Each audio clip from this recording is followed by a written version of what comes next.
What's good in the hood?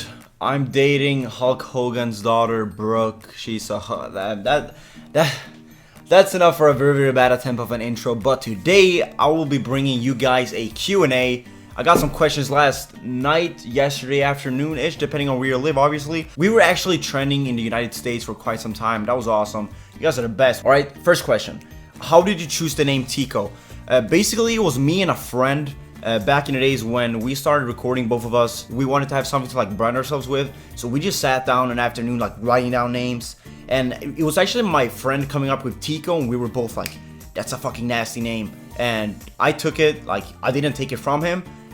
He actually like gave it to me kinda, and since then I've been rolling with it. Doesn't mean anything. I remember the first time I met Sensei and he actually thought my real name was Teeqo, because he was like, you actually look like a Teeqo, when I said my real name was Jacob. So that's pretty cool actually. Next question is, did your parents always support your gaming idea? They haven't been supporting it like from the very start, but when they saw, you know, growth, when they saw YouTube, when they saw, like, for example, now, not just making money, but like the whole being able to like move to another country, make like friends, traveling, go to events, recognize, all that kind of stuff, they find it really cool, interesting. So now they support it to 100%, yes. Alright, next question is probably the most frequent one I get these days is, will you move back into the FaZe House? And yes, I will. I'm not sure when. I'm still waiting for a little bit more information about some stuff, but hopefully I will be back sometimes next month. Nothing is 100% yet. Could be sooner, could be longer away. I'm not really sure yet, but I will try and be back as soon as possible. What's the one thing you miss about Sweden and America when you're not in either one of those countries? I'd say being home is the food, because in the house, I mean, it's kind of been like a small thing we're doing now, but I know we eat a lot of rice and chicken. Like that's like the daily routine. That's what we eat quite a lot, which is, I mean, it is really good. Don't get me wrong, I fucking love rice and chicken, but eating it every single day, yeah, not really. And there's a lot of, you know, ordering food. I felt like when I left the FaZe House, I remember I talked to Kate and maybe someone else, and I was like, when I go home, I'm gonna go on a fucking detox. I'm gonna stay away from fucking junk food. I'm gonna stay away from M&Ms, which I kind of have. I've only had one bag since I got home, and I've been home for over a week. So I've kind of been on a detox. I've been on the gym every single day since I got home as well. You know, I've kind of stepped it up because I felt like the last month I just spent so much time sitting in my room, making videos, doing shit, working on stuff, which is a good thing obviously, but I just kind of like didn't do anything else. I didn't go to the gym. I ate like complete shit. I just ordered food, home delivery, picked it up, went to my room. I even had food in my room. Like, I'd say the benefits with living in the house is, you know, always, as I talked about the commentary in my video yesterday actually, with like having people around you all the time. It's so much fun. You can do whatever, whenever you want to. You can collab in videos. Right now in my life, what I'm doing, I prefer living in the United States 100%. What did you do as a kid and what games did you play? As a kid, I played a lot of soccer or football. I started playing when I was 9 years old and I quit when I was 16. So I didn't play for that long, but I did play a lot when I played. And yeah, it was soccer, hang out with friends. It was, I started gaming, but I didn't game that much. I played a lot of FIFA back in the days since I was playing a lot of soccer, obviously.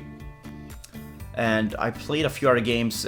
Counter-Strike got into that time as well, obviously. I played my first Call of Duty 2009. That was Call of Duty 4, and that was a week before Modern Warfare 2 release. I barely ever played that. So, I mean, I think the best way is to say that my first Call of Duty was Modern Warfare 2, and I got hooked. And that's where it all started, basically. How did your parents feel about moving to the States with the FaZe members? Obviously, they were super happy for me, and they're super happy for what is going on right now. But, you know, obviously your parents don't want you to leave or move out. Like, they kind of want you to move out, but it's still like a huge loss for them, at least for my parents. I know since my sister moved out a couple of years ago, but obviously they're like super happy for me. Anything is really cool. And if I go back, they're probably gonna go visit me in like May or something, which is gonna be awesome to have them over in the United States, in New York. When did you learn English? Alright, so in Sweden we learn English in a pretty early age in school. We learn the basics, but in my opinion, the English you learn in school is absolute crap. I was terrible at English in school. I barely even passed. English in a Swedish school, when you don't have a good teacher, for me is you start talking English, you start reading in English and all that, but as soon as you don't know the word, as soon as you don't know what to say, as soon as you don't know how to answer a question, you just start speaking Swedish, so it's pointless. What I did, and where I learned the most, was from the beginning doing YouTube and playing Xbox. Because when I played Xbox, I always played with English talking people most of the times, and when you don't know how to say something, when you don't know how to answer a question or whatever, you still have to find a way. You can't just start talking Swedish. You need to find your way to say it. So I feel I learned English the right way. I know a lot of people that know English, they know how to write it, they are grammatically better than me, but they would never be able to have like a full conversation with someone in real life because they would just start stuttering and don't know what to say. But on paper, they are fucking nasty. They pass every test, blah, blah, blah, blah, blah. But when it comes to real life, when it comes to actually interact with people and talk to people in real life, they're not that good. Maybe they are grammatically better than me. I know a lot of people are that. I learned English the right way because now I will actually like able to use it. What is your goal for YouTube by the end of this year? And I actually mentioned that in my last one, I think, but I'm gonna go over it again. Basically because I think it's a pretty important question, because I don't think you should always have goals. You should always try to reach as high and as far as possible. Obviously, I do that. I have my own goals, but in my own way, kind of. I don't really have specific goals. I want to have this amount of subscribers. I want to have this amount of viewers. Stats for me is not that important. For me, it's about continuing having fun, continuing making videos, continue working harder, making better content, continue doing what I do, but do it better, do it more, and having a lot more fun. Because if you do all those things, and if you're not stuck up with the numbers, if you're not stuck up, I want to have this amount, blah, blah, blah, blah, blah, which will fucking mess with your head. You start competing with people and all that kind of stuff. When you have fun, you will grow naturally. When you're just having fun and you're just doing it naturally, you're doing it as a hobby. Randy's saying this all the time as well. The reason he got that big is because he was doing it as a hobby. He wasn't trying to be the biggest. He wasn't trying to be the best. He wasn't trying to get all these amazing stats, but he got them. You know why? Because he was having so much fun. People see it so natural. People see you having fun. You're not forcing a video. You're not forcing doing anything. So I think it's all about having fun. Your subscribers and fans will notice that. Do you think you can beat Jev in a 1v1? What do you say, Jev? When did you join FaZe? I joined FaZe early 2011. So if I did not quit in around 1.5 months, I would have 4 years in FaZe, which is crazy. I've been here for quite some time. Not many people know that, but I've been in FaZe for a long time. But I did quit.